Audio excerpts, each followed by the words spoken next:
varios.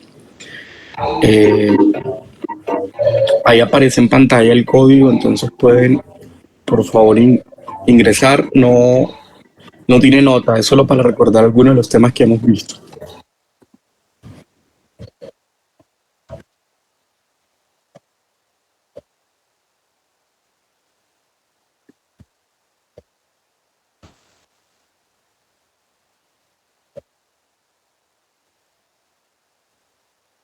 Ya, profe, un momentico porque estoy desde el celular y aprendí el Listo, dale. computador.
Sergio todavía no ha iniciado, ¿cierto?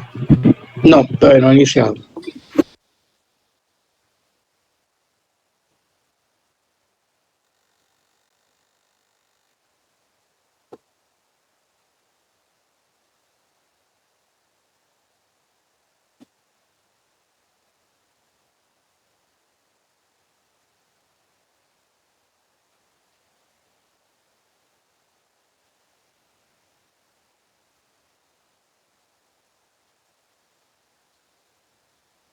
Listo, ¿quiénes faltan?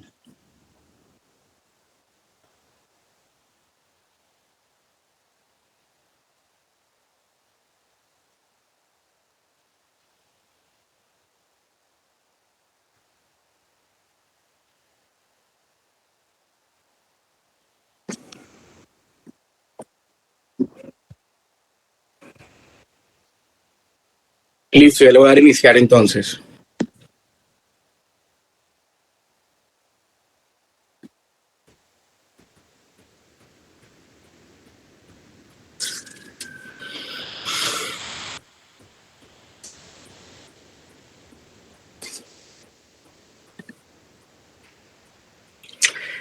La adscripción es un sistema propio de este tipo de entidades. Establecimientos públicos, sociedad de economía mixta, establecimientos públicos y superintendencia, entes universitarios autónomos y departamentos administrativos, todas las anteriores. Quedan 5 segundos, 3 segundos.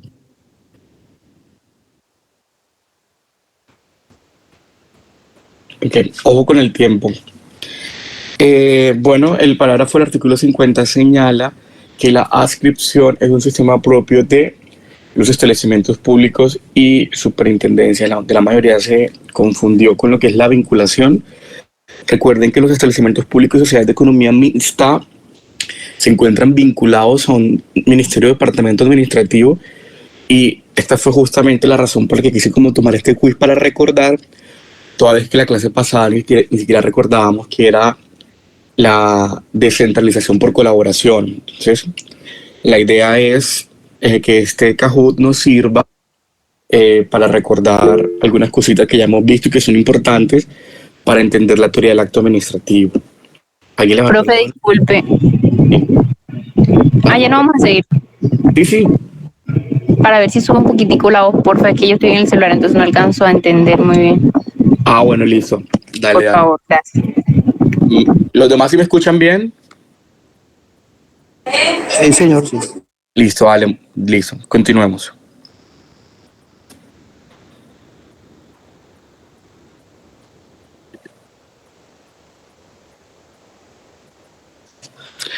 Mi trabajo tiene oficinas en cada uno de los departamentos denominadas direcciones territoriales. Esta forma de organización es: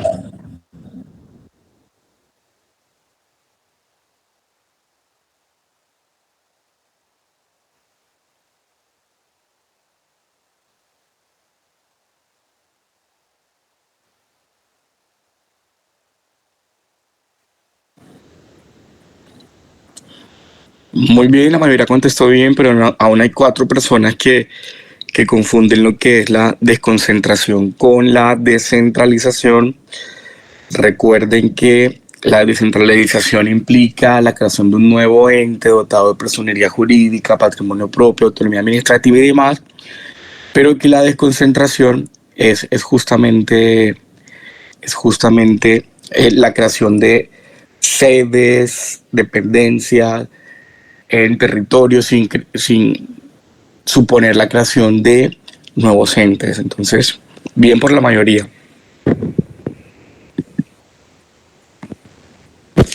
Consiste en la asignación de tareas a un subalterno de la misma entidad, quedando en este la responsabilidad. Delegación, descentralización, desconcentración, función pública.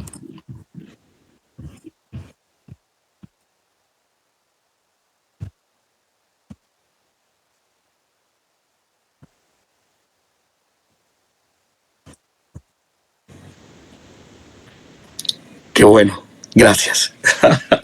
Me ahorraron la explicación.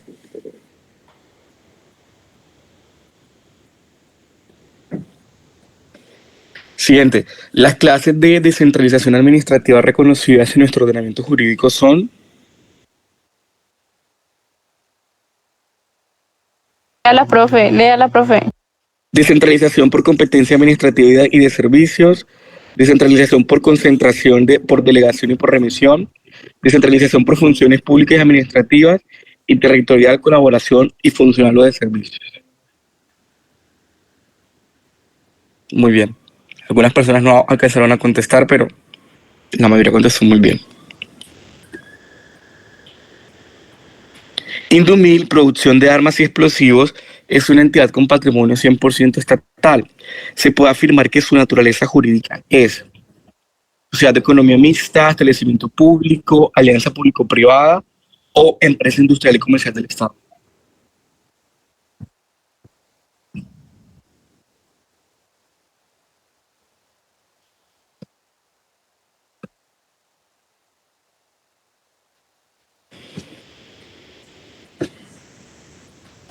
Muy bien, si se dedica a la producción de armas y explosivos, es una actividad de gestión económica, por tanto estaríamos frente a una sociedad de economía mixta o una empresa industrial y comercial del Estado. Pero teniendo en cuenta que este es 100% estatal, lo correcto era la verde, empresa industrial y comercial del Estado. Muy bien.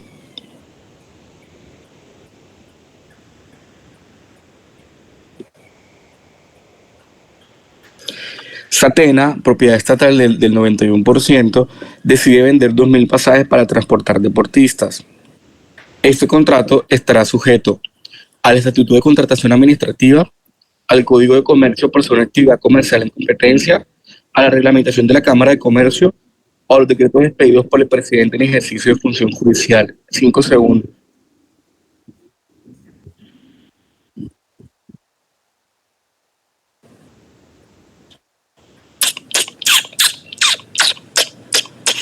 Recuerden que la venta de 2.000 pasajes, para el caso de Satena, que es una aerolínea, forma parte del giro ordinario del negocio, razón por la cual, al tratarse de una actividad que está en competencia con el sector privado, se va a regir por las disposiciones civiles y comerciales correspondientes. Imagínense, entonces Satena tendría que vender, para las 9 personas que contestaron ley 80, Satena tendría que vender todos los tiquetes a través de una selección abreviada que dura alrededor 3 semanas en perfeccionarse el contrato. Entonces es cero competitivo.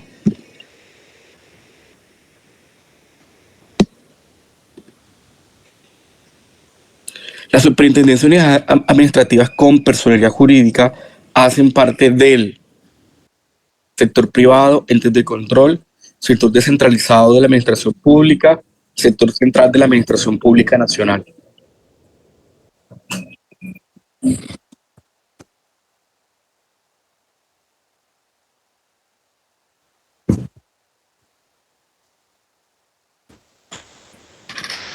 Muy bien, sector descentralizado, teniendo en cuenta que tienen personería jurídica. Muy bien, Juan Pablo, Jonathan, Dayana. Son entidades que forman parte del gobierno nacional en la misma jerarquía de los ministerios, pero sin iniciativa legislativa.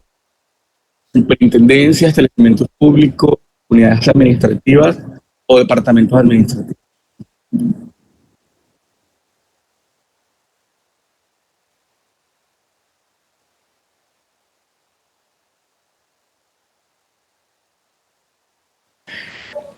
Muy bien, departamentos administrativos. La superintendencia de los ministerios no tiene la misma jerarquía. De hecho, las superintendencias se encuentran adscritas a los ministerios. Los establecimientos públicos también se encuentran adscritos a los ministerios o departamentos administrativos, igual que las unidades administrativas especiales, razón por la cual en ninguna de las tres primeras opciones era la correcta. La correcta es los departamentos administrativos, que sí tienen la misma jerarquía.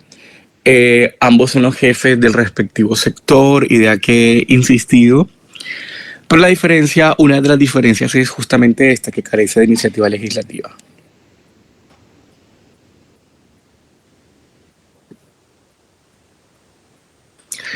Son sociedades de economía, las sociedades de economía mixta tienen en común con los establecimientos públicos que las dos tienen personalidad jurídica, que las dos pertenecen al sector central de la administración, que las dos son de propiedad exclusiva del Estado o que las dos son órganos, son el órgano rector de su respectivo sector.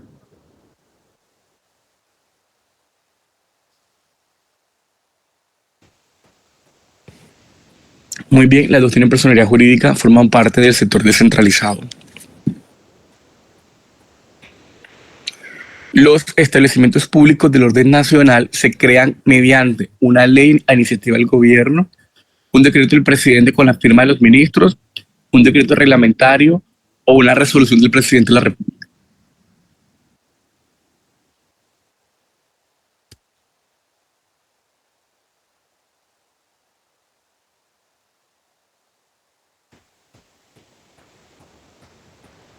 Ujú. Bueno, recuerden la idea en la que he insistido siempre, y es que son las corporaciones públicas las que determinan la estructura de la administración.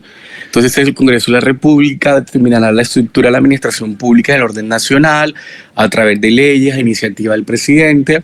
Serán las asambleas las que determinen la estructura de la administración pública a nivel departamental a través de ordenanzas a solicitud de los gobernadores. Y serán los consejos municipales o distritales los que determinen la estructura de la administración pública en el nivel municipal o distrital mediante acuerdos municipales o distritales a iniciativa del alcalde municipal o distrital. Entonces piensen siempre que es la corporación pública la que lo determina. Podría ser un decreto del presidente o un decreto del alcalde o del gobernador en los eventos en que se le haya dado facultades al presidente, al gobernador o al alcalde para ello. Que ver con un decreto con la firma de todos los ministros, tampoco es un decreto reglamentario, sino que son decretos de facultades extraordinarias, como ya vimos en su momento. Entonces, digamos que la respuesta correcta sobre este planteamiento es una ley a iniciativa del gobierno. Muy bien, Juan Pablo, Jonathan y Dayana. Entonces, una diferencia significativa entre una sociedad de economía mixta, SEM, y una empresa industrial y comercial del Estado es que el régimen contractual de la SEM está completa la primera opción. Bueno, salen de la...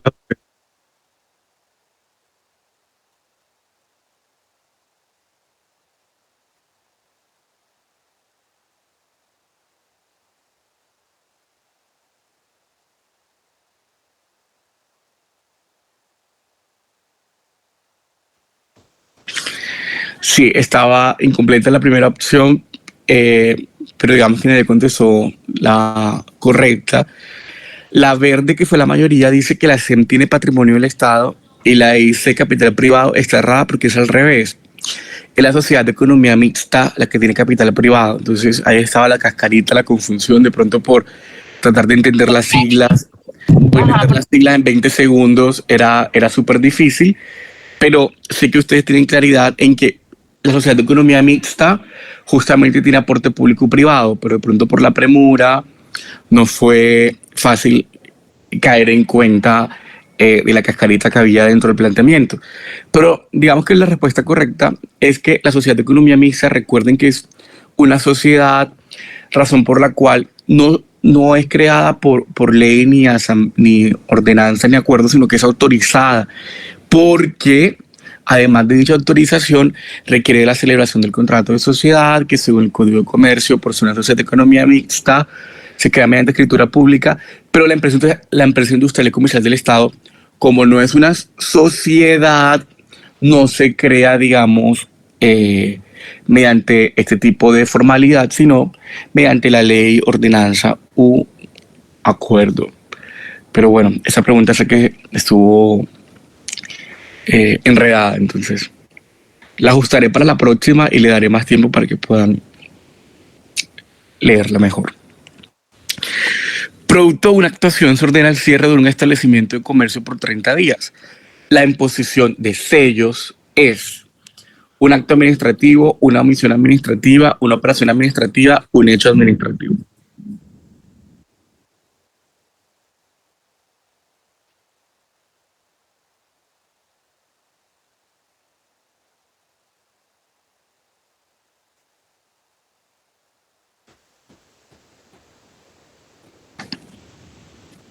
Sin comentarios. Esta era de las más sencillas. O con lo que voy a decir a continuación, porque las preguntas que vienen están relacionadas con los elementos de los actos administrativos. Elementos que aún no hemos visto y que será objeto de estudio el próximo miércoles. Hoy vamos a terminar lo que es la clasificación de los actos administrativos. Pero la idea de preguntarles sobre los elementos es que ustedes puedan, digamos, acercarse a cuáles son los elementos que están en todo acto administrativo, y va a ser súper sencillo. Entonces, digamos que son preguntas que del mismo planteamiento ustedes pueden comprender la respuesta. Entonces vamos a ver qué tanto sentido común u olfato pueden tener. Entonces viene la primera pregunta. Aquellos elementos de hecho o de derecho en los que se fundamenta el acto administrativo es sujeto, causa, finalidad, objeto. Los elementos de hecho o de derecho en los que se fundamenta el acto, lo que motiva el acto.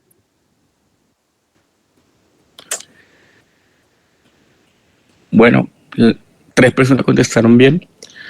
Podría confundirse con la finalidad, pero ahora ya vamos a tener otra pregunta relacionada con la finalidad. Entonces, al final haré como la explicación sobre esto, sin perjuicio de que lo vamos a desarrollar a profundidad el próximo miércoles. Muy bien, Jonathan. Juan Pablo cedió el primer puesto del podium. Seguimos avanzando. La autoridad que expide el acto y el ciudadano sobre quien va dirigido sus efectos son los sujetos del acto administrativo, la finalidad, la causa o el objeto. Autoridad que expide el acto y los ciudadanos sobre quien va dirigido sus efectos. Eso se refiere a qué elemento del acto, a los sujetos, a la finalidad, a la causa o al objeto. Sencillo, se refiere a los sujetos.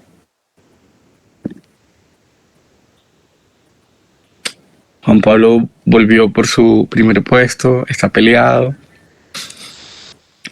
La decisión propiamente dicha con el contenido del acto, enunciado generalmente con la expresión por medio de la cual, es un elemento del acto denominado sujeto, causa, finalidad u objeto. La decisión propiamente dicha del acto, ¿qué es? ¿Es la causa, es la finalidad, es el objeto o es el sujeto?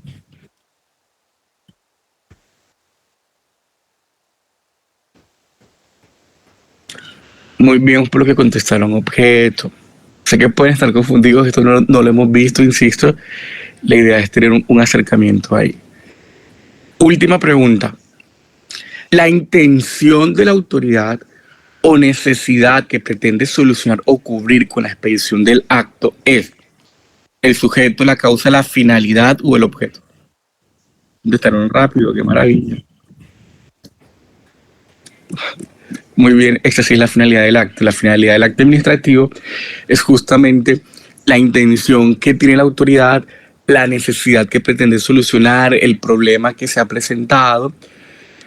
Y bueno, con estas últimas 4 preguntas ya nos hacemos la idea de que existen unos elementos constitutivos del acto administrativo y que esos elementos son sujeto, causa, finalidad y objeto.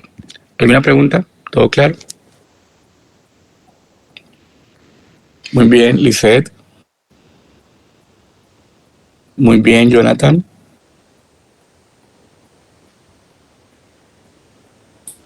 Muy bien, Juan Pablo. Lástima que no se anota esto.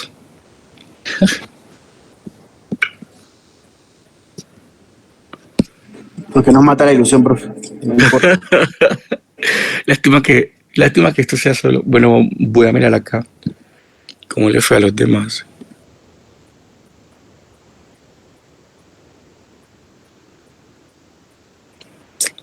No sé si hubo preguntas. Bueno, hubo preguntas que la mayoría que no contestaron algunos. Sí.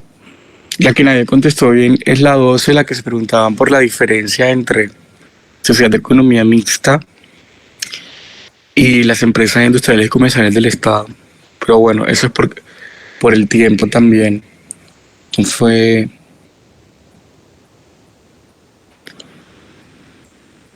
oportuno.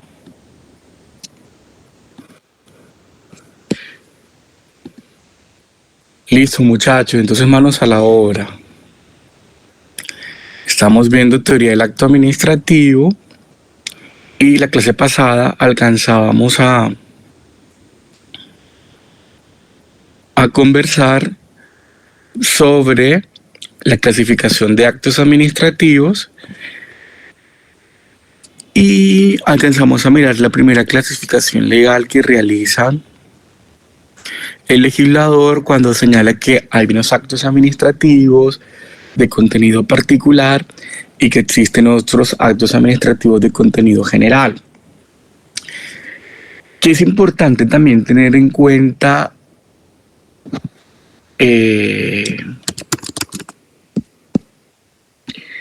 frente a los actos administrativos, es que frente a los actos administrativos procede en sede administrativa algo que se denomina recursos y que el anterior Código Contencioso Administrativo denominaba vía gubernativa.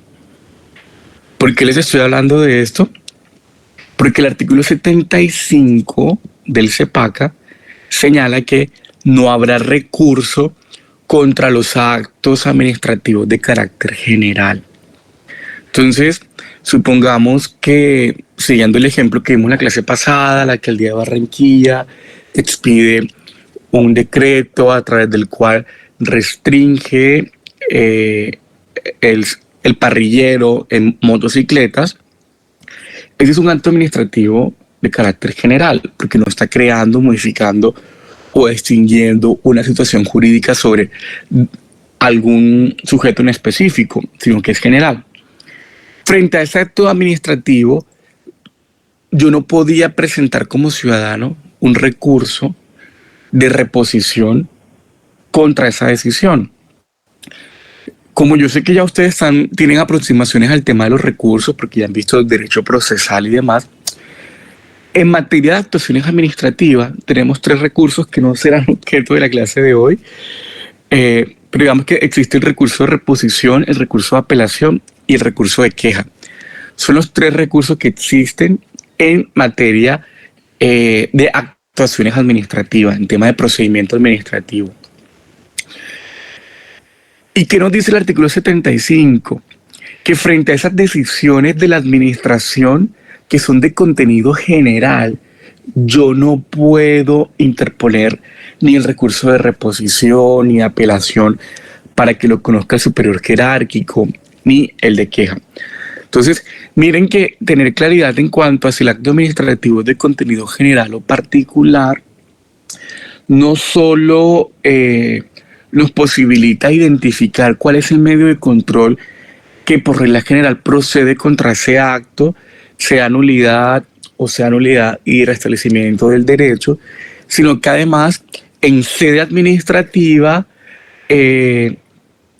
nos indica si proceden o no recursos frente a esos actos. Entonces, lo que les quiero decir hasta ahora es que frente a los actos administrativos de contenido general no proceden recursos. ¿Queda clara la idea? ¿Alguna pregunta?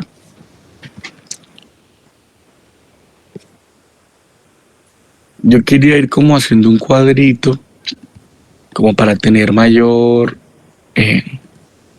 retención de los temas.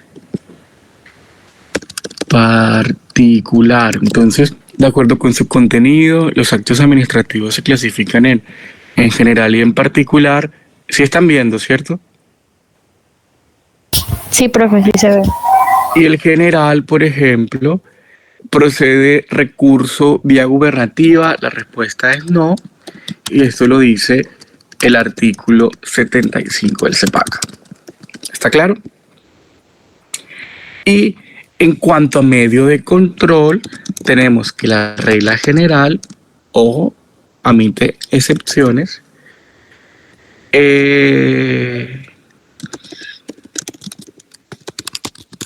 la nulidad simple, que se encuentra en el artículo 137 del CEPACA. Por su parte, contra los actos administrativos de contenido particular, proceden recursos, pero bajo la siguiente condición. Sí, siempre y cuando sean definitivos. Entonces ya les voy a aclarar esto para que no se confundan. Sí, sino cuando sean definitivos. Y eso también lo dice el artículo 75 del CEPACA. Ahora, frente a los medios de control, aquí sí es que la regla general es el de nulidad y restablecimiento del derecho, y esto lo dice el artículo 138 del CEPACA. ¿Vamos bien? ¿Alguna inquietud? Entonces, miren. No, señor, profe, a mí sí me gustaría que lo hiciera un poco más grande porque la verdad no alcanzo a ver bien. Ah, no, igual yo les voy a compartir este cuadrito Okay, para que lo tengan luego y pueda ser un machetico para el futuro. Entonces, estamos mirando la clasificación de los actos administrativos, cuadro resumen de actos administrativos, recursos y medios de control según su clasificación legal. Y aquí tenemos que, de acuerdo con su contenido, puede ser general. Ya hemos dicho que el artículo 75 del CEPACA dice que no proceden recursos contra los actos administrativos de contenido general. Y hemos dicho que el medio de control contra los actos administrativos de contenido general es la nulidad. Y aquí podríamos hablar incluso, agregar lo de la caducidad del medio de control, como para tener de una vez toda la información. Y aquí es en cualquier momento, recuerden que lo dijimos, y aquí es de 4 meses contados a partir de la notificación. ¿Vamos bien? ¿Alguna inquietud?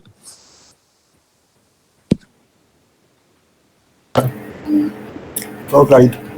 Listo, entonces mire, vamos al artículo 75 del CEPACA, porque el 75 se refiere a los recursos y dicen: no habrá recurso contra los actos de carácter general, ni contra los de trámite, preparatorios o de ejecución. Por eso es que les dije que proceden los recursos contra los actos administrativos de contenido particular siempre y cuando sean definitivos. Entonces, supongamos que yo tenía que haber presentado la declaración de rentas el día de ayer y yo no presenté la declaración de rentas. ¿Qué va a hacer la DIAN el próximo martes, el siguiente día hábil? Va a iniciar una actuación administrativa sancionatoria con fines de multarme por no haber presentado la declaración de rentas oportunamente. Ese acto administrativo por medio del cual se inicia esa etapa de indagación preliminar, ojo con ese concepto, indagación preliminar, es un acto administrativo y es un acto administrativo de contenido particular porque la actuación sancionatoria la van a aperturar contra mí por no haber presentado la declaración. Pero ese acto administrativo es de contenido, si bien es de contenido particular, es un acto de trámite, es un acto preparatorio, no es definitivo. Razón por la cual yo no podría presentar en sede administrativa un recurso contra el acto administrativo por medio del cual se da apertura a la indagación preliminar por no haber presentado la declaración de rentas. Otro ejemplo, en materia sancionatoria contractual, frente... ¿Alguien iba a decir algo? Sí. ¿Alguien iba a decir algo? Sí. Sí, profe, que eso sería como los comparendos, ¿no? Que el comparendo no te están sancionando. Como tal, sí, ¿no? lo que pasa con el comparendo es que el comparendo es una citación, pero digamos que y con eso inicia la actuación administrativa, pero tú no podrías presentar recursos contra el comparendo. Digamos que el comparendo lo que dice, venga acá y cuando usted venga y cuando usted vaya, usted va a reconocer o no la infracción y con ocasión a eso es que se va a dar toda la actuación administrativa. Entonces, digamos que sí podría ser. Lo otro que yo les quería comentar es que en materias contractuales, si miramos la ley 1474 del año 2011, el artículo 86 nos dice que las entidades sometidas a la ley 80 del 93 pueden declarar el incumplimiento del contrato, imponer multas y sanciones pactadas en el contrato y hacer efectiva la cláusula penal. Y ese artículo 86 establece un procedimiento y dice que evidenciando el posible incumplimiento, la entidad lo citará a audiencia para debatir lo ocurrido. Esa citación a audiencia, desde luego que es un acto administrativo. ¿Ya? Así no se denomine resolución, así no se denomine decreto, así se denomine citación a audiencia. Pero esa citación a audiencia en efecto constituye un acto administrativo porque está creando una situación jurídica y es que yo a ti como contratista te estoy vinculando a una actuación administrativa. Ahora, frente a esa situación, yo no podría como contratista presentar recurso porque no es una decisión definitiva, sino que se trata de un acto preparatorio porque la norma ha dispuesto que para poder llegar a la multa, la entidad debe previamente citarme. Entonces, ese es un acto preparatorio que va a conducir a una decisión. Entonces, frente a ese acto preparatorio, no procede ningún tipo de recurso.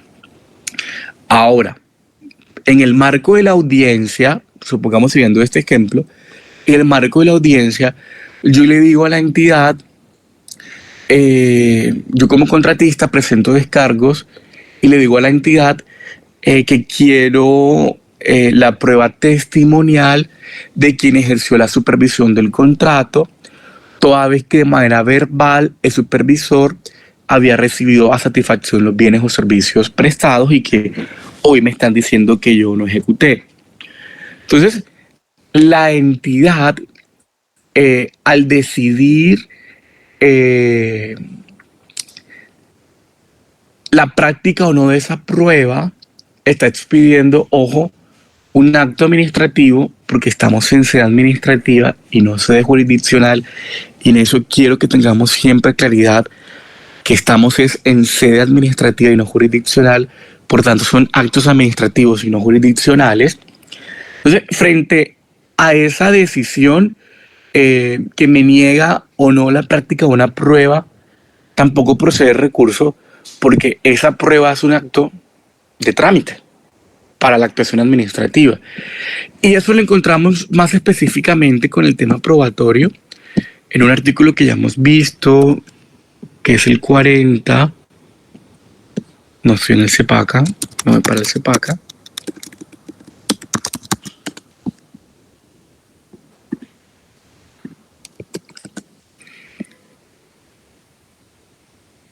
Y dice: durante la actuación administrativa y antes de que se profiera la decisión de fondo, se podrán aportar, pedir y practicar pruebas de oficio o a petición del interesado sin requisitos especiales. Contra el acto que decide la solicitud de prueba no proceden recursos. Entonces, digamos que si bien es un artículo especial en materia de recursos, esto responde a la misma filosofía de que procederán recursos únicamente cuando el acto administrativo de contenido particular ya sea definitivo. ¿Y cuando es definitivo?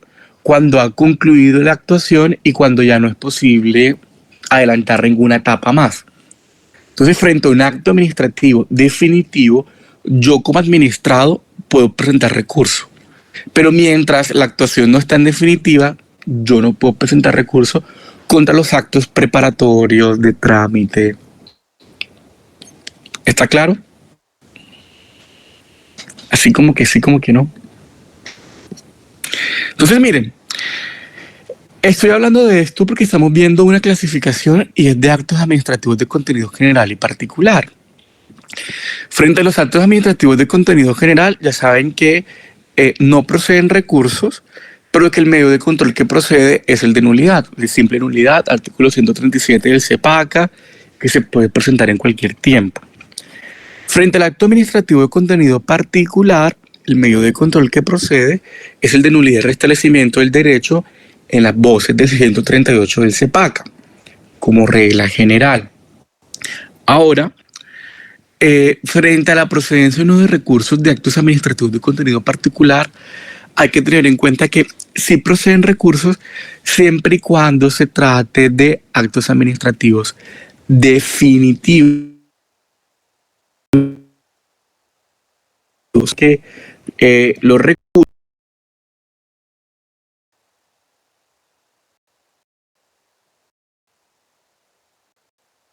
no de trámite, preparatorios o de ejecución. Entonces, vista esta primera clasificación general y particular, lo obvio es avanzar justamente a esa otra clasificación a la que ya me he referido, como actos administrativos definitivos, entendiéndose por definitivos aquellos que ya le colocaron fin a la actuación administrativa. Y del otro extremo tenemos unos actos administrativos que son preparatorios, que son del trámite y que son de ejecución, cuya claridad es importante con la finalidad de determinar la procedencia de recursos, recurso de reposición, recurso de apelación, recurso de queja. Entonces,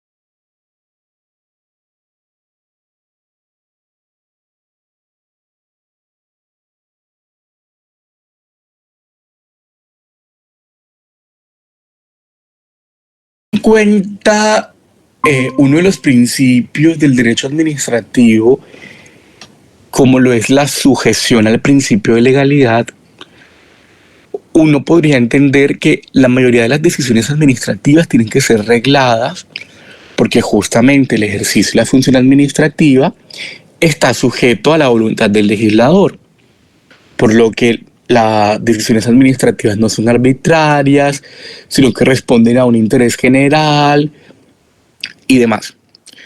Podemos entender por acto administrativo reglado aquel que se expide bajo un seguimiento de pasos rigurosos definidos por el legislador.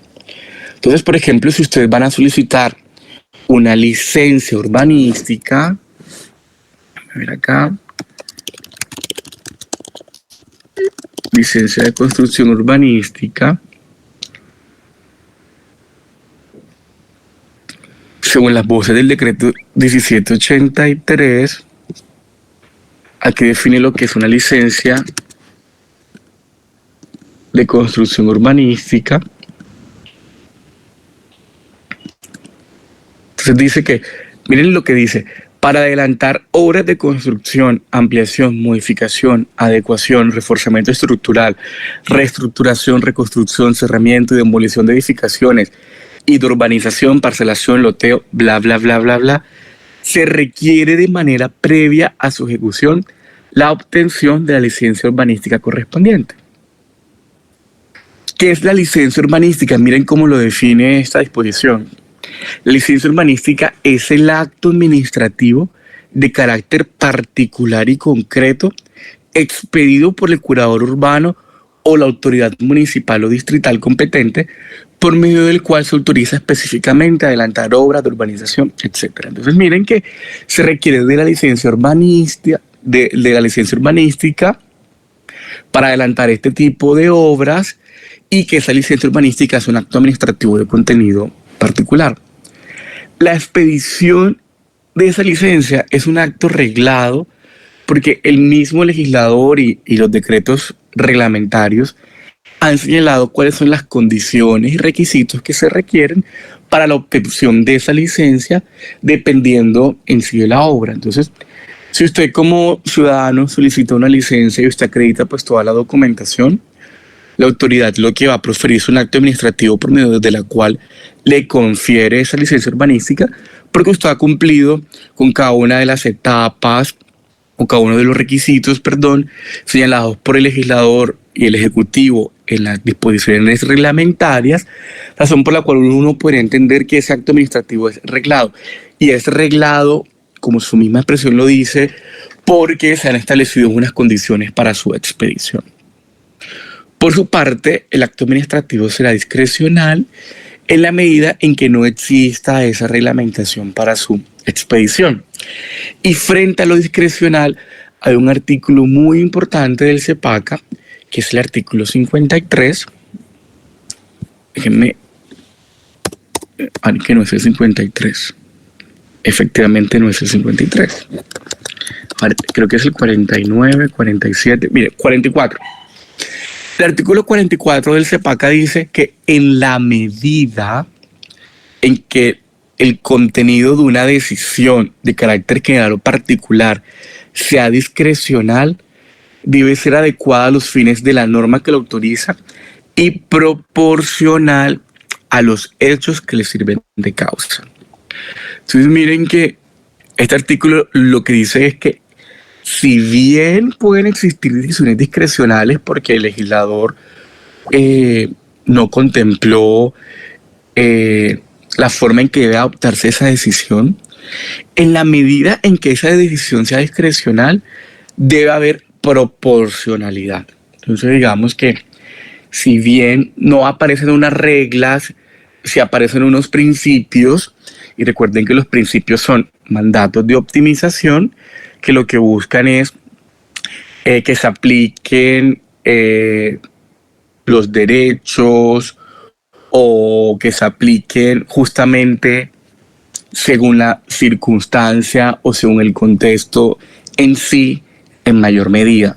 Recuerdo una de las primeras imágenes que yo les compartía, que era como un transportador, si no estoy mal, porque justamente los principios no tienen una aplicación uniforme, sino que dependen justamente del contexto.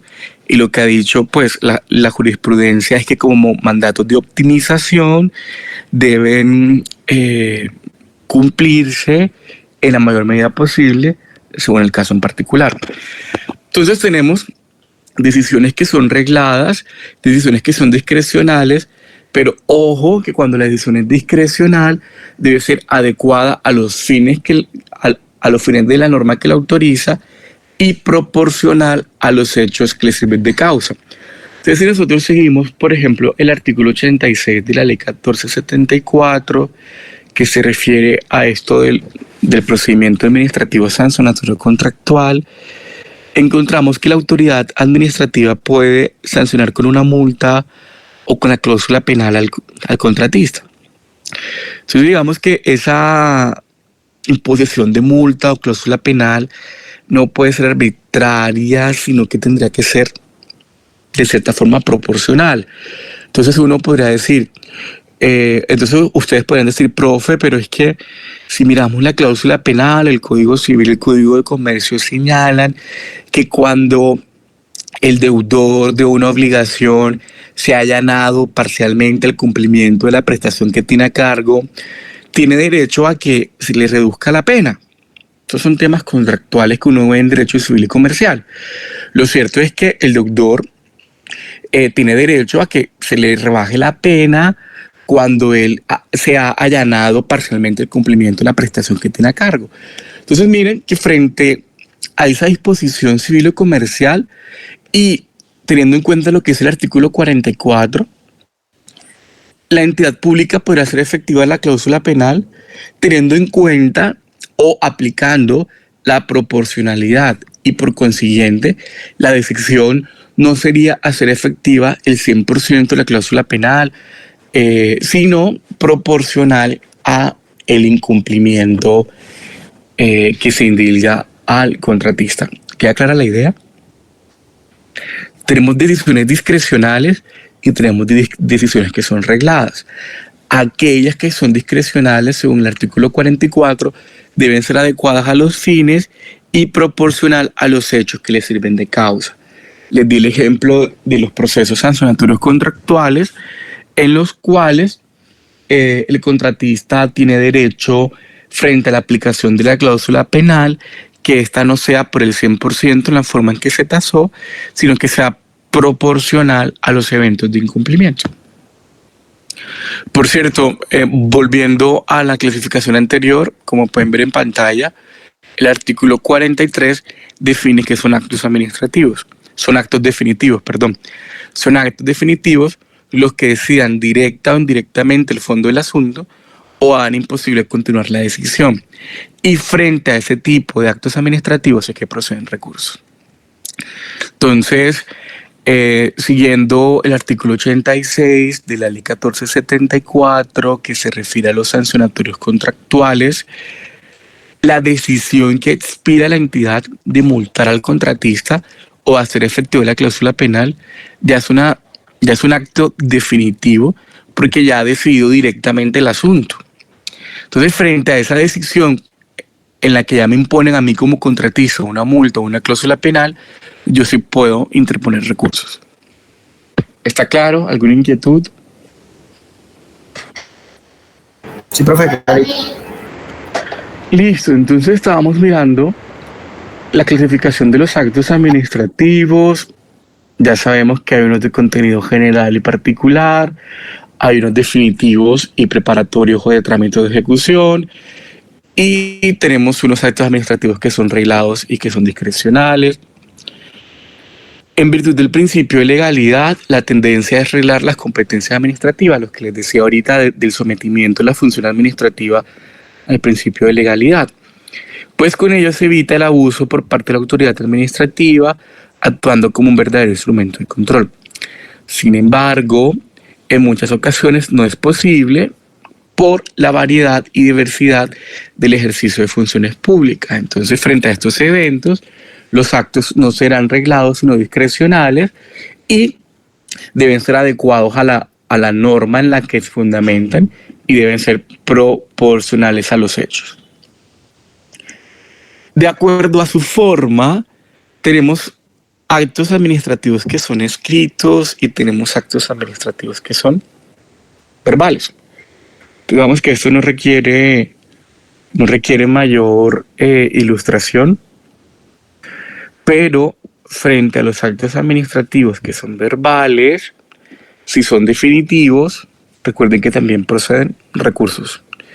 Si el acto administrativo verbal no es definitivo, sino de trámite, frente a ese acto administrativo no proceden recursos. Entonces, uno entiende esta clasificación de los actos administrativos cuando uno lo va estudiando de cara a un procedimiento.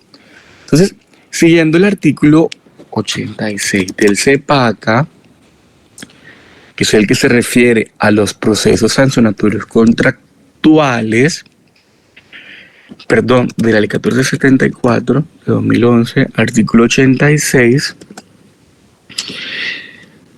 dice que en desarrollo de la audiencia, ojo, este es un proceso verbal, oral, en desarrollo de la audiencia, el jefe de la entidad presenta las circunstancias de hecho que motivan la actuación, enuncia las posibles normas o cláusulas posiblemente violadas y las consecuencias que podrán derivarse para el contratista en desarrollo de la actuación. Este es un procedimiento especial. Entonces, si no lo entienden con claridad, no se preocupen, porque la idea no es explicarle el procedimiento, sino entender las decisiones que pueden suscitarse dentro de una actuación administrativa. Entonces, miren que aquí hay una audiencia, y luego de haber citado al contratista a una audiencia de incumplimiento contractual, lo que viene justamente el desarrollo de la audiencia y la entidad empieza básicamente a decir cuál es la finalidad de la actuación, cuáles son los hechos que motivan la misma, cuáles son los incumplimientos y las normas posiblemente violadas, y acto seguido le concederá el uso de la palabra representante legal del contratista o a quien lo represente para que presente sus descargos, en desarrollo del cual podrá rendir las explicaciones del caso, aportar pruebas y controvertirlas. Entonces pienso que estamos en una audiencia sancionatoria contractual en la que nosotros como contratistas le solicitamos a la autoridad la práctica de un testimonio como lo referí anteriormente. Esa solicitud de práctica de prueba se va a resolver el mismo en la audiencia. Y la autoridad administrativa que esté dirigiendo la audiencia va a decir, ¿te concedo la prueba o no te concedo la prueba? Eso es un acto administrativo ¿de qué forma? De forma verbal. No se va a expedir una decisión, resolución número tal, por medio de la cual se cita a testimonio a la servidora pública. No. Recuerden que esto es una actuación que el legislador ha señalado como oral, y en desarrollo de la audiencia se toman las decisiones. Entonces, ojo, que estas son audiencias administrativas, no audiencias con funciones jurisdiccional. Y aclaro esto porque frente al auto que niega prueba en sede jurisdiccional, sí proceden recursos. Pero el CEPACA lo que ha dicho es que frente a autos de actuaciones eminentemente administrativas, no proceden recursos. Entonces soy insistente en la idea de que estamos en actuaciones administrativas y no en actuaciones jurisdiccionales. ¿Está claro? Parece que sí, parece que no. Sí, profe. Sí, profe. Sí. Entonces tenemos actos administrativos que son escritos y tenemos actos administrativos que son verbales. Obviamente lo difícil de interponer una acción o un medio de control contra un acto verbal es la prueba de su existencia. Frente al acto escrito, pues yo alego copia íntegra y simple del acto administrativo y ya el juez sabe que el acto administrativo existe. Pero frente al acto administrativo de carácter verbal, lo difícil ahí es acreditar la existencia que el acto existe. Entonces, teniendo como referente que el acto administrativo es toda decisión que crea, modifica o extingue una situación jurídica, uno podría decir que el acto administrativo puede ser tanto verbal como escrito, porque lo que importa es que la entidad profiera la decisión. Si miramos los elementos del acto administrativo, Lo que decíamos ahorita en el Kahoot es que hay un objeto, hay una causa, hay una finalidad, hay unos sujetos, pero frente a la forma del acto administrativo no dijimos como mucho. Entonces, la forma del acto administrativo es importante en los eventos en donde el legislador ha dicho, mediante acto administrativo escrito debidamente motivado se tomará la decisión. Entonces, si el legislador ha dicho que la decisión se debe tomar mediante acto administrativo escrito debidamente motivado, la forma del acto administrativo sí constituye un elemento para la validez del acto, porque el mismo legislador ha dicho el acto administrativo debe ser escrito. Pero, digamos que son excepcionales los casos en donde el legislador ha dispuesto cierta formalidad para los actos administrativos refiriéndose a que el acto debe ser escrito. De tal suerte que si el legislador no ha señalado que este acto administrativo debe ser escrito, puede proferirse de manera verbal. Lo cierto es, y aquí vuelvo a la idea, es que contar con actos administrativos verbales hace más difícil acreditar su existencia. Entonces ustedes podrían alegar un acta de una reunión donde en el acta de la reunión conste con claridad la decisión que tomó el sujeto, es decir, la autoridad competente, qué decisión tomó, es decir, el objeto, cuál fue la finalidad de la decisión, cuál fue la causa de la decisión. Entonces, si tenemos esos elementos, si bien no reposan en una resolución, en un decreto o en un acto administrativo escrito, sí puede reposar en una grabación, en una acta de una audiencia, de tal suerte que el juez puede inferir que en efecto se trata de una decisión administrativa que es unilateral y que produce efectos jurídicos porque crea, modifica o extingue una situación jurídica. Entonces miren que la idea de acto administrativo es clara y es vital entender qué es un acto administrativo para saber cuándo existe un acto administrativo, si en esa decisión están contenidas todos los elementos como objeto, causa, finalidad y sujetos. ¿Está claro?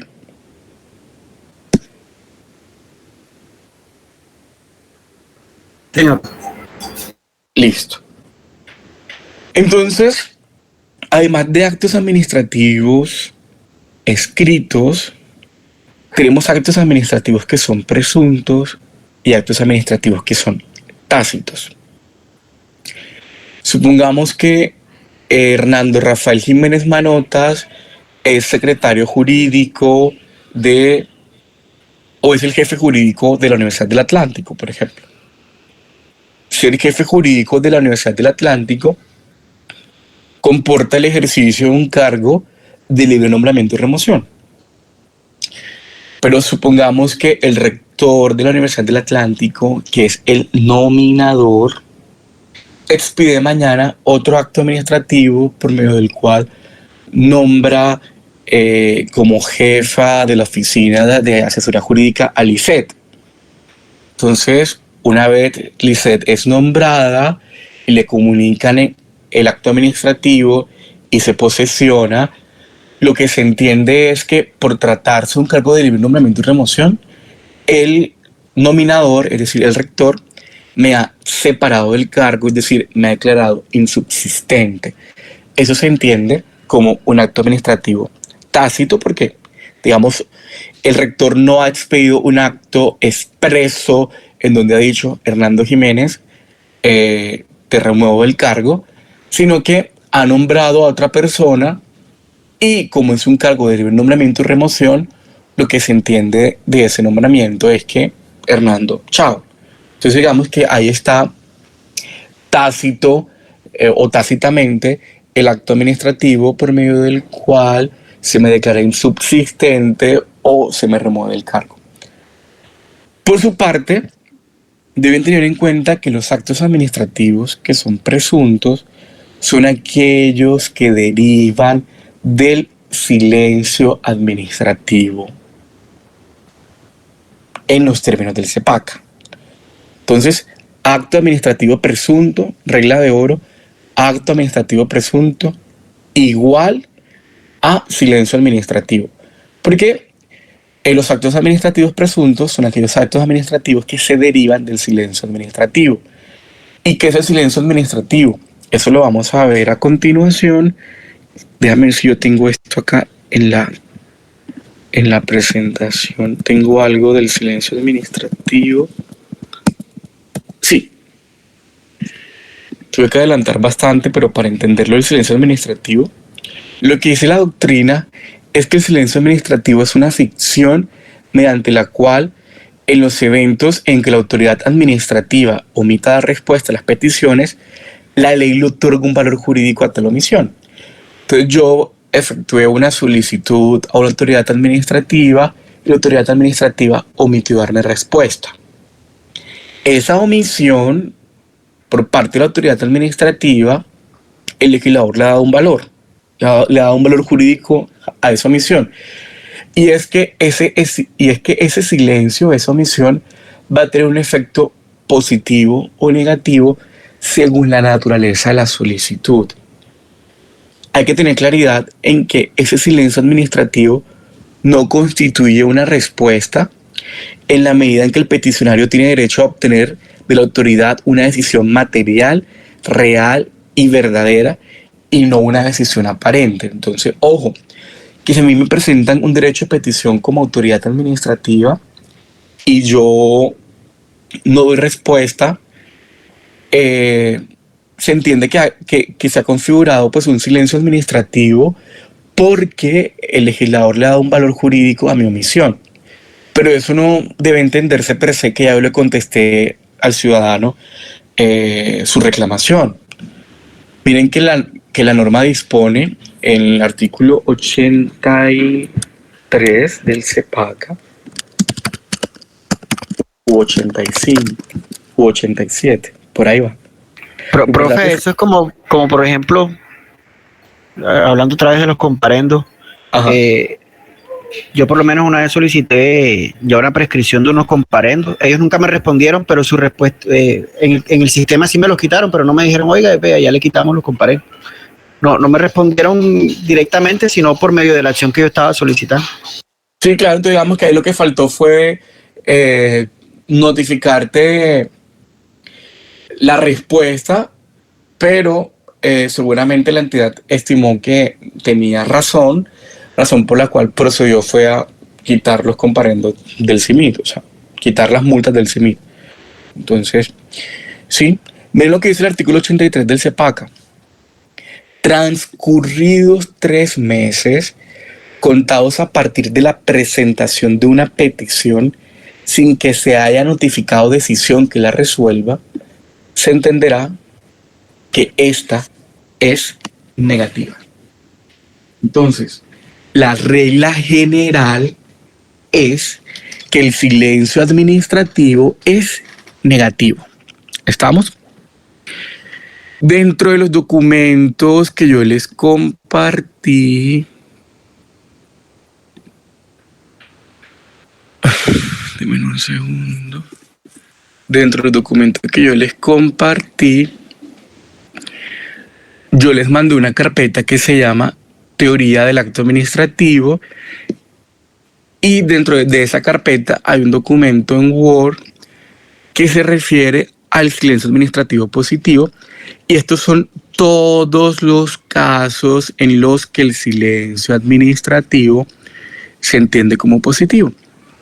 Entonces digamos que uno siempre explica el de servicios públicos domiciliarios, y es que una vez agotado el término legalmente establecido de 15 días hábiles con que cuentan las entidades o personas prestadoras de servicios descritos en la Ley 142 del 94 para efectos de resolver las peticiones, quejas o recursos elevados ante ellas, se estará en presencia del silencio administrativo positivo.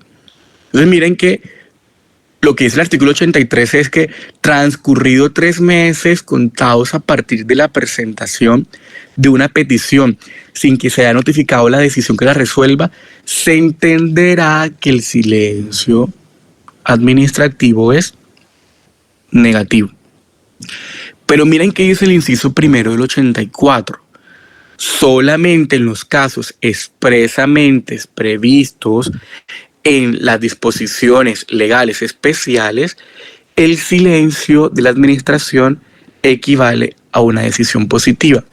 Y dentro de los documentos que yo les compartí este documento en Word que contiene los eventos de silencio administrativo positivo. Entonces, si ustedes tienen una reclamación a Aires y Aires no le contesta dentro de los 15 días siguientes, pues se entenderá que la decisión es favorable a su pretensión. Entonces ya Aires no podrá mañana negarse toda vez que ha operado el silencio administrativo positivo.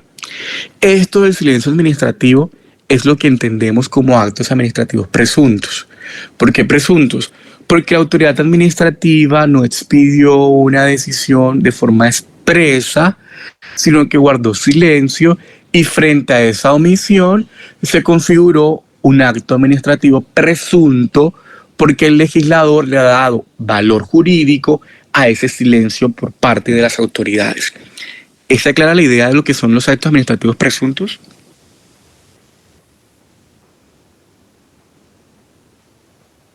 Sí, señor, sí. Claro. Muy bien, Jonathan, porque siento que no estoy solo en la clase gracias a tu respuesta.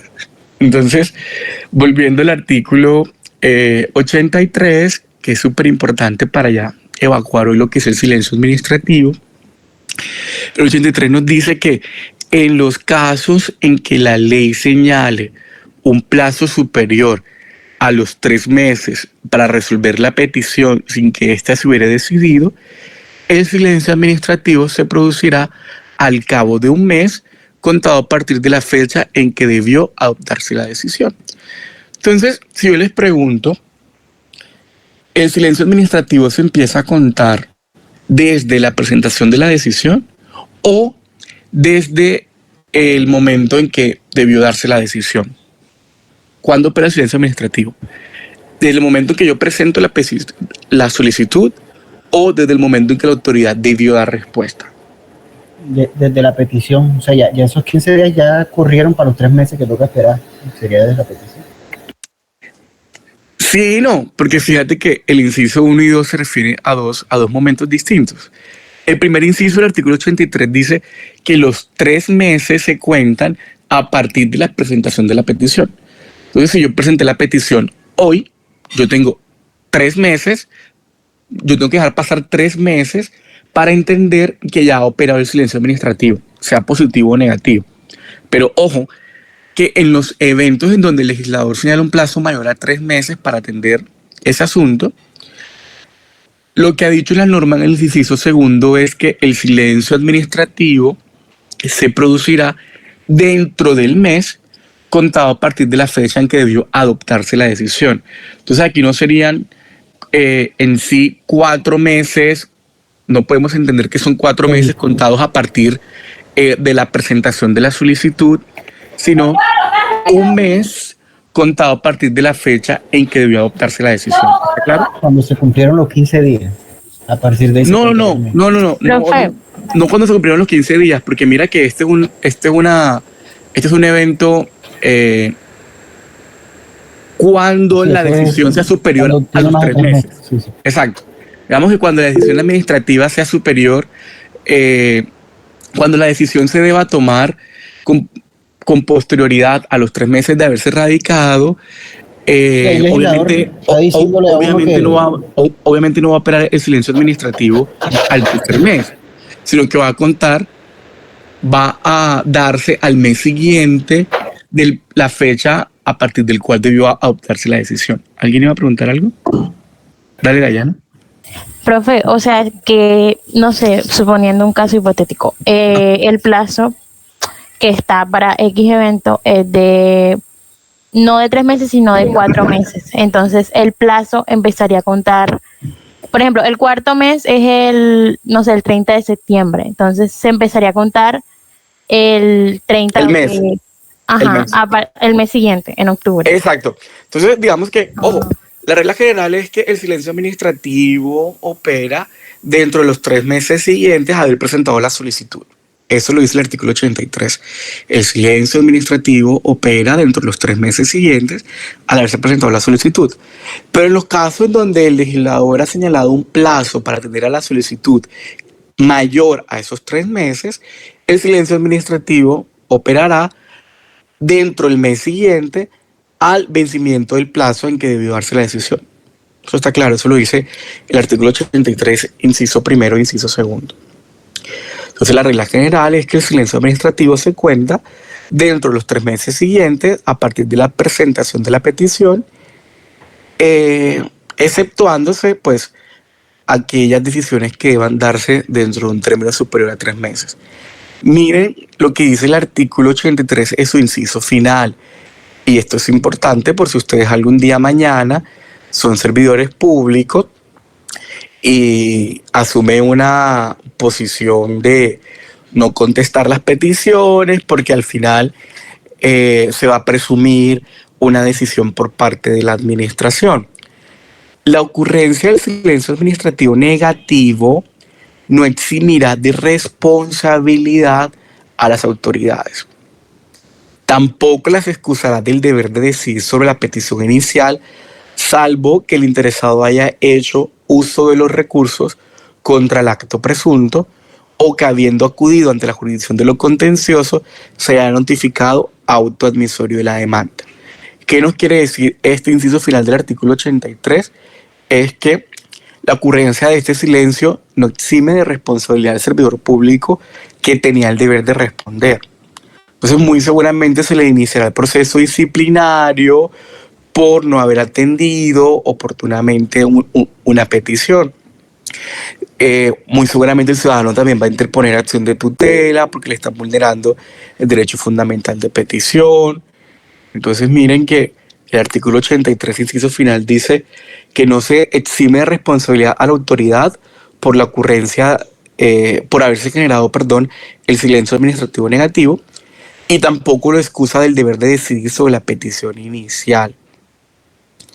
Salvo, miren lo que dice la norma, que el interesado haya hecho uso de los recursos contra el acto presunto. Entonces miren, como para seguir la misma línea en la que hemos hablado de los recursos y hemos dicho que los recursos son una instancia en sede administrativa tendiente a que la autoridad o su superior revoque o modifique el acto administrativo o aclare el acto administrativo. Entonces, frente a un acto administrativo definitivo de contenido particular, proceden los recursos. Ahora, entendamos que el acto definitivo también puede ser un acto presunto. No necesariamente es un acto escrito. No necesariamente es la resolución por medio de la cual se resolvió la actuación administrativa sancionatoria contractual. No es la resolución a través de la cual se impone una multa por no haber declarado por no haber presentado oportunamente la declaración de rentas. No es la decisión escrito como regla general o de manera exclusiva, sino que también se pueden presentar recursos de reposición contra los actos administrativos presuntos. ¿Está claro? Entonces, frente al silencio administrativo de la administración, yo como ciudadano puedo presentar un recurso de reposición. ¿Y qué voy a decir yo? Entidad estatal, presento recurso de reposición contra el acto administrativo presunto, toda vez que se ha configurado el silencio administrativo negativo. Y obviamente presentar el recurso y se deben señalar cuáles son los motivos de inconformidad. Yo no estoy de acuerdo con esta decisión administrativa presunta porque viola tal y tal. Entonces ya viene la carga argumentativa. Artículo importante, el 85. Y es el procedimiento para invocar el silencio administrativo positivo. Y es la persona que se hallare en las condiciones previstas en las disposiciones legales que establecen el beneficio del silencio administrativo negativo, protocolizará la constancia o copia de que trata el artículo 15 junto con una declaración jurada de no haber sido notificada la decisión dentro del término previsto.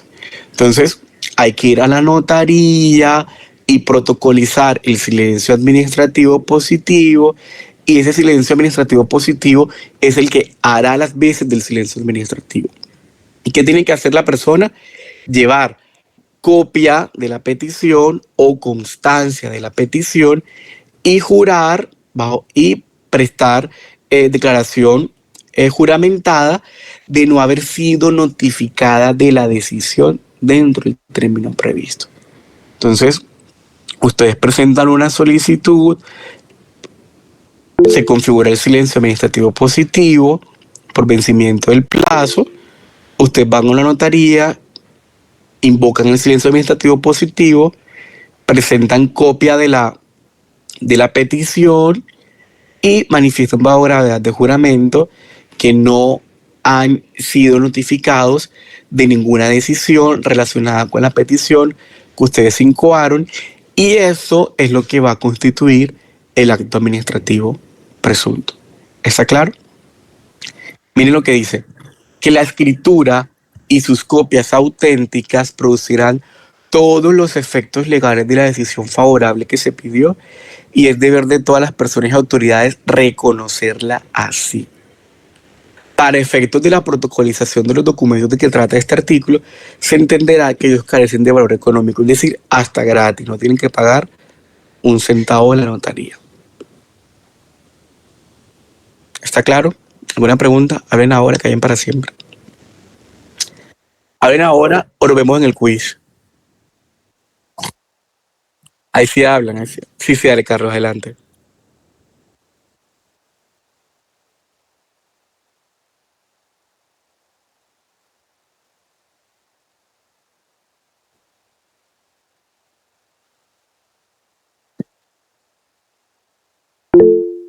Sí.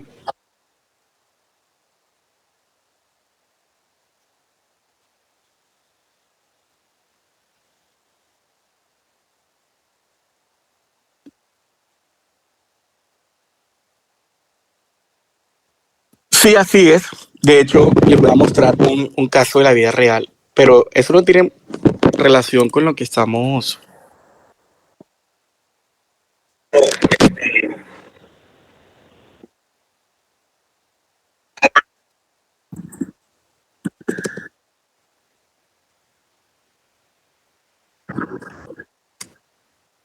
Sí, así es. Pero voy a tomar tu ejemplo para aclarar algo. Mira, ustedes saben quién es Carol Solís, ¿no? Bueno, muy seguramente algunos la seguirán en Instagram, no sé. Ella es una activista de Puerto Colombia que ha tenido un liderazgo importante en temas de peaje papiros y demás. Y ahora mismo forma parte de un grupo que está promoviendo una asamblea de usuarios de servicios públicos por un tema de la tasa de seguridad en el recibo de energía eléctrica. Entonces ella ayer colocó esto. Estimados señores de la Gobernación del Atlántico, hace 10 días hábiles radicamos derecho de petición para obtener información sobre tasa de seguridad que nos cobran vía factura de energía y que encarece nuestro recibo. Entonces ella coloca aquí la petición y aquí señala que quiere. Ella solicita información de cuál ha sido el valor recaudado por el departamento en tema de tasa de seguridad y demás. Si nosotros nos vamos al CEPACA, el CEPACA dice que la petición de información debe resolverse dentro de los 10 días siguientes a su recepción. Entonces, miren, artículo 14, términos para resolver las distintas modalidades de petición. Las peticiones de documentos y de información deberán resolverse dentro de los 10 días siguientes a su recepción. Quiere decir que si se vencía ayer, fue porque ella lo recibió el día 27, el día 29, como en efecto así fue. El tema es que ayer, cuando yo veo el tweet, se aprenden las alarmas porque esa mujer nos tuitea por todos, y en efecto había un problema en Hacienda y no iban a lograr dar respuesta a la petición dentro del término.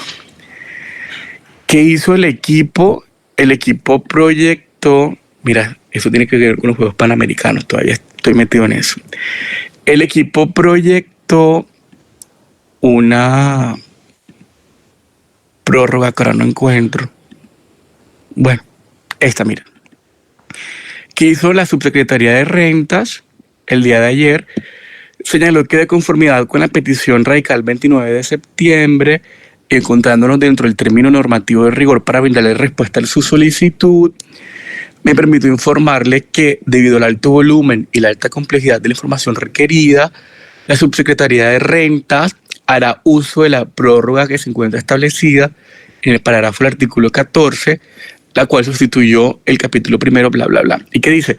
Cuando excepcionalmente no fuere posible resolver la petición en los plazos aquí señalados, la autoridad debe informar esta circunstancia al interesado antes del vencimiento del término señalado en la ley, expresando los motivos de la demora y señalando a la vez el plazo razonable en que se resolverá o hará respuesta, que no podrá ser el doble al inicialmente previsto. Entonces, teniendo en cuenta que en la norma ha señalado que las solicitudes de información se responden dentro de los 10 días siguientes, esta petición, al momento de informarle una prórroga al peticionario, no deberá superar los 20 días. Miren lo que dice. En este orden se le informa que a más tardar el 20 de octubre se le estará brindando respuesta clara, precisa y congruente y de fondo a su derecho de petición. Pero digamos que es cierto que las autoridades están facultadas por el mismo CEPACA, dada la complejidad de la petición, a no resolverla dentro de los 10 días, pero digamos que dentro de los 10 días sí tienen que informarle al peticionario, que no le van a contestar dentro del plazo previsto en el legislador y que se va a tomar un tiempo adicional de tantos días, dada pues la cantidad de información que se requiere compartir. Entonces, siguiendo la presentación, pero digamos que el silencio administrativo negativo no está relacionado, o si bien tiene relación, perdón, con las peticiones, se trata de un evento completamente distinto, porque acá digamos que ya la entidad le informa al peticionario cuándo va a dar respuesta de la petición. Ya, pero digamos que si la gobernación expide este comunicado y pasa el 20 de octubre y no responde, digamos que no le contestó de manera de fondo u oportuna la petición al peticionario, razón por la cual uno podría entenderse que sin perjuicio de haberle informado prórroga, podría configurarse el silencio administrativo, que se entenderá negativo. ¿Está claro? Sí, profe. Entonces, recuerden que solamente en los casos expresamente previstos en disposiciones especiales, el silencio administrativo equivale a una decisión positiva e insisto, sí, en que ustedes tienen, sí.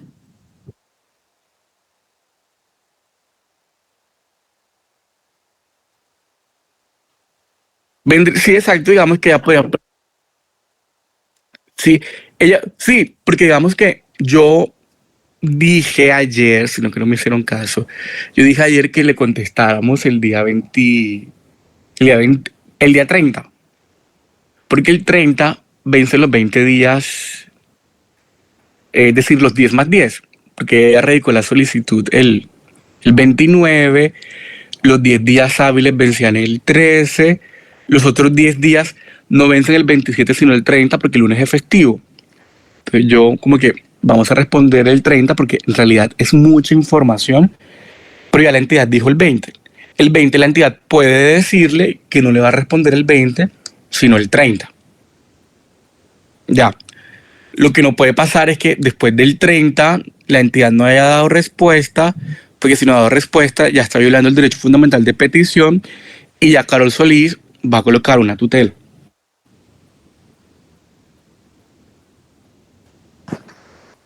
¿Está claro? Sí, señor. Uh-huh.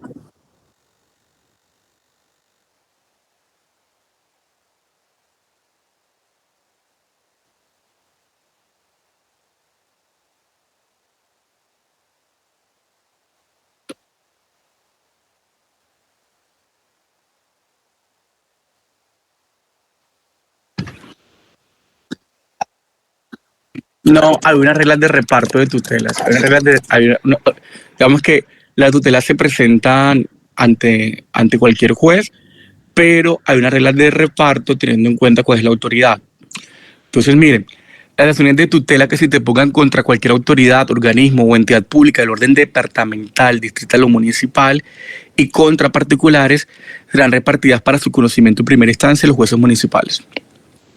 Las acciones de tutela que se interpongan contra cualquier autoridad, organismo o entidad pública del orden nacional se dan para su conocimiento en primera instancia a los jueces del circuito.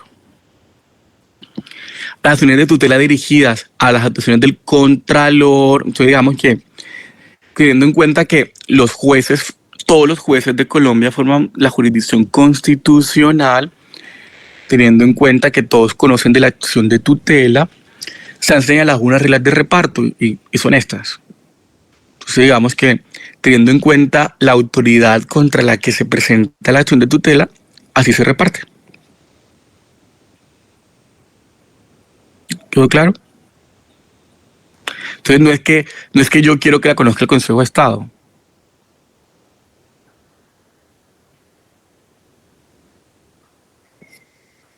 Buena pregunta.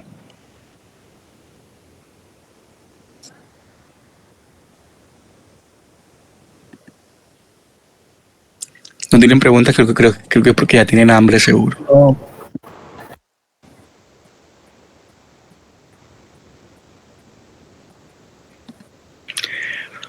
Bueno, entonces el silencio es positivo en los casos expresamente señalados por el legislador y yo les compartí un documento que habla sobre el silencio administrativo positivo. Entonces miren que ya sabemos que el acto presunto es el acto que se deriva del silencio administrativo en los términos del CEPACA. Nos quedan dos clasificaciones por ver, si alcanzamos a verlas en estos 15 minutos. Existe una clasificación teniendo en cuenta el procedimiento para su expedición. Serán actos administrativos complejos y actos administrativos sencillos. Serán complejos aquellos que requieren la participación de más de una autoridad administrativa. Ejemplo, los actos que expiden los consejos y las asambleas. Entonces, no basta con la voluntad de un diputado, sino que para convertirse en ordenanza, pues requiere la anuencia de otros miembros de la corporación pública. Entonces serán complejos en la medida en que no es suficiente la declaración de la voluntad por parte de uno de los miembros de la corporación. Y eso es lo que la doctrina ha señalado frente a los actos administrativos complejos. Y serán sencillos, pues aquellos que no requieren, aquellos donde basta con la decisión de la autoridad administrativa para que pueda crear, modificar o extinguir una situación jurídica en particular. Entonces ya saben que los actos administrativos complejos son los actos de los órganos colegiados o corporaciones públicas. El Consejo Superior de la Universidad del Atlántico expide acuerdos. Esos acuerdos son actos administrativos complejos. Los actos administrativos que expide el rector de la Universidad del Atlántico son actos administrativos sencillos. ¿Está claro?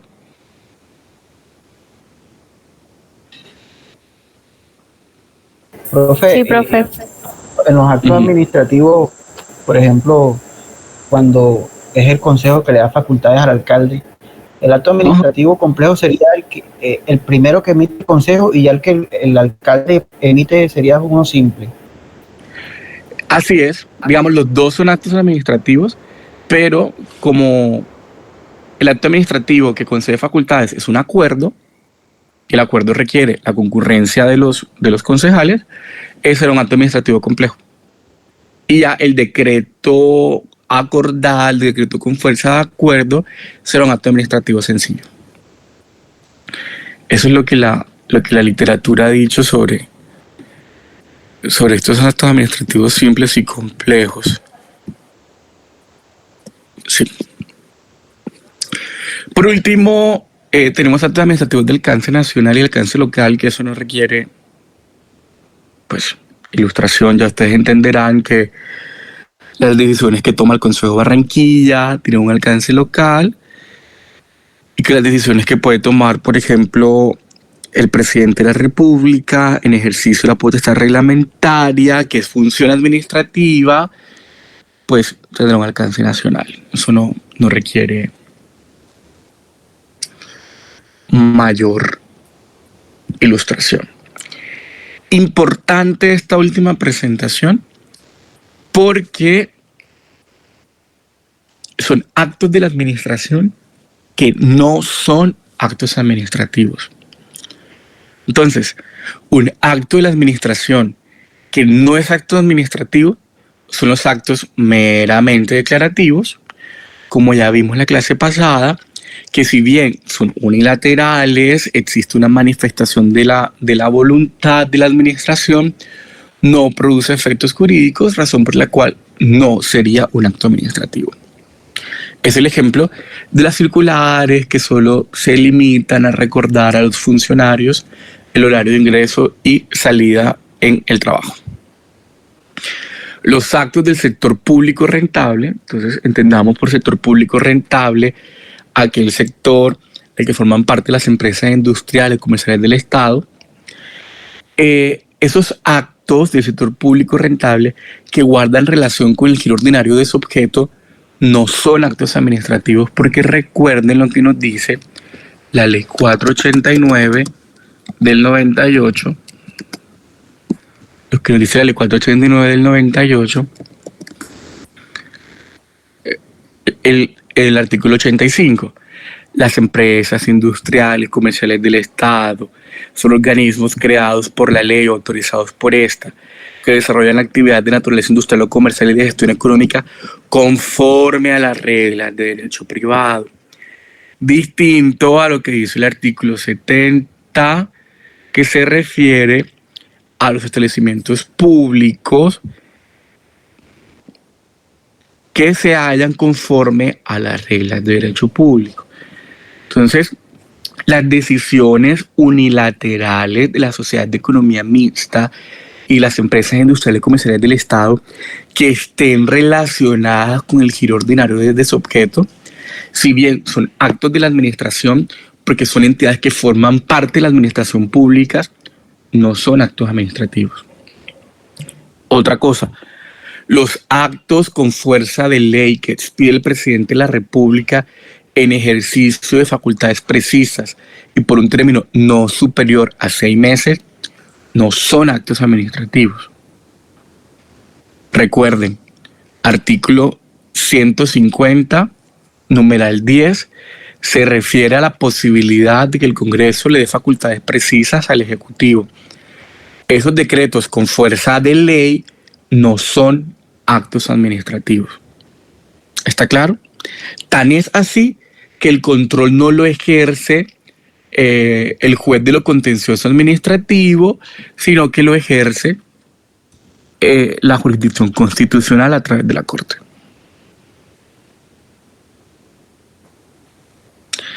Actos de carácter jurisdiccional expedidos por las autoridades administrativas tampoco son actos administrativos, y es una idea en la que, insisto, recuerden que los actos administrativos son aquellos emanados por autoridades administrativas en ejercicio de una función administrativa. Por tanto, una decisión que profiere de una autoridad administrativa, como las supersociedades en los procesos concursales, en ejercicio de la función jurisdiccional, no es un acto administrativo. Y recuerden también uno de los primeros artículos que vimos del CEPACA, el 104, 105, que la jurisdicción de lo contencioso administrativo no conoce de las decisiones proferidas por autoridades administrativas en ejercicio de funciones jurisdiccionales. Entonces, miren, las decisiones proferidas por autoridades administrativas en ejercicio de funciones jurisdiccionales no la conoce la jurisdicción de lo contencioso administrativo. Entonces, con esto doy por vista la 2 y 22. La clasificación de los actos administrativos, creo que me queda una presentación por referirme, y es a los actos administrativos y actos políticos. Aquí tengo una sentencia que les voy a compartir para que la puedan hojear y puedan entender qué diferencia existe entre los actos políticos y los actos administrativos, también conocido como actos políticos o de gobierno. Lo que ha dicho la doctrina es que el acto político o de gobierno son aquellos actos que ejerce el presidente como jefe de gobierno y suprema autoridad administrativa y que están relacionados con las otras ramas del poder público. Ejemplo, en esta sentencia van a encontrar como ejemplo el decreto por medio del cual el presidente de la República convoca a sesiones extraordinarias al Congreso de la República. Eso es sin perjuicio de que si es un acto administrativo, también se entiende dentro de la doctrina como un acto político o de gobierno. Y tengan en cuenta lo que dice el CEPACA en el artículo 103, que dice: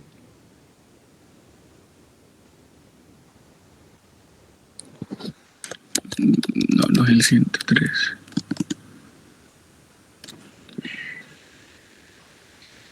El 104.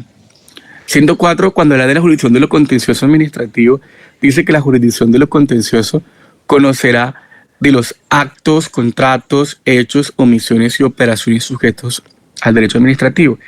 Fíjense que cuando dice actos, no se refiere únicamente a actos administrativos, porque si miramos las funciones del Consejo de Estado, el Consejo de Estado conoce de 104 numeral 5. Un segundo, esperen. 104 numeral 5. De los actos que se originen en actos políticos o de gobierno. Fíjense que la jurisdicción de lo contencioso administrativo conoce de los actos políticos o de gobierno, y esos actos de político o de gobierno son justamente aquellos que expide el presidente de la República relacionados con las otras ramas del poder público, como lo es el caso de el decreto por medio del cual el presidente convoca a sesiones extraordinarias a su corporación pública, que es el Congreso de la República. Pero bueno, les voy a compartir la sentencia y sobre eso podemos profundizar la próxima clase. Yo les voy a compartir a sus correos electrónicos en el transcurso de la tarde 4 actos administrativos. La idea de esos 4 actos administrativos es que ustedes los puedan leer. Son 4 administrativos distintos y sería provechoso que ustedes los puedan leer. Toda vez que en la próxima clase vamos a hablar de los elementos del acto administrativo, y sería útil que tengan acercamiento a actos administrativos leídos para poder entender eso de los motivos, eso de la finalidad, eso del objeto, la forma del acto administrativo y cómo se notifican o cómo se comunican esos actos administrativos. ¿Alguna pregunta? Bueno, y que profesor, esos actos los va a enviar al correo. Sí, los pueden enviar al correo. Déjenme ver si yo aquí tengo un modelo. Déjame ver si aquí tengo un modelo de...